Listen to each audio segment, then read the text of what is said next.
Tim rescue Basarnas Aceh, saudara, berhasil melakukan evakuasi medis seorang anak buah kapal asing dalam kondisi sakit serius. Sebelum dirujuk ke Rumah Sakit Umum Zainal Abidin Banda Aceh, ABK ini harus menjalani pemeriksaan swab antigen dan hasilnya negatif. Tim penyelamatan Basarnas Aceh menggunakan kapal KN SAR Kresna 232 untuk melakukan evakuasi medis terhadap seorang anak buah kapal kargo MV Ivetos X berbendera Liberia yang sedang sakit serius. Lokasi evakuasi ini berada di perairan Desa Melingge, Kecamatan Pulau Aceh, Aceh Besar. ABK yang sedang sakit bernama Joseph Ray Geboson, warga negara Filipina. Dirinya mengalami gejala pusing, muntah, dan juga mengalami tekanan darah yang tinggi. Setelah itu kita lakukan pemeriksaan antigen, didapatkan hasil negatif. Dan untuk diagnosa sementara adalah krisis hipertensi. Nah, jadi ini kita rujuk ke Rumah Sakit Umum Zainal Abidin untuk mendapatkan penanganan selanjutnya.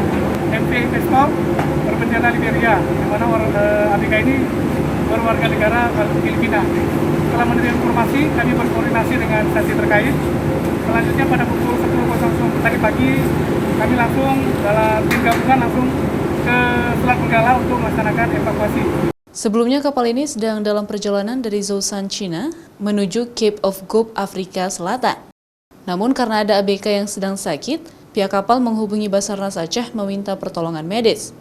Setelah berhasil dievakuasi, ABK ini dibawa ke Pelabuhan Ulele Banda Aceh untuk menjalani pemeriksaan swab antigen dengan hasil swab negatif. Selanjutnya, ABK dirujuk ke Rumah Sakit Umum Zainal Abidin Banda Aceh untuk mendapat perawatan medis intensif. Nova Misdayanti, Kompas TV, Banda Aceh.